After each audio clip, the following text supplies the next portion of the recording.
ఒంటరిగా తిరగకలా నా వెనక్క నిద్రలో కూడా ఒంటరిగా వదలవుగా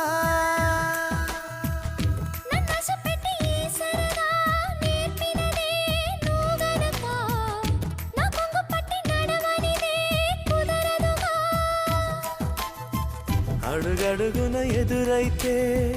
ఏ దారి తోచదుగా అటు ఇటు ఎటు తేల్చవుగా మన కథను తొందరగా ప్రతి చోట నీ నవ్వే పిలుస్తోందిగా నన్ను దాటి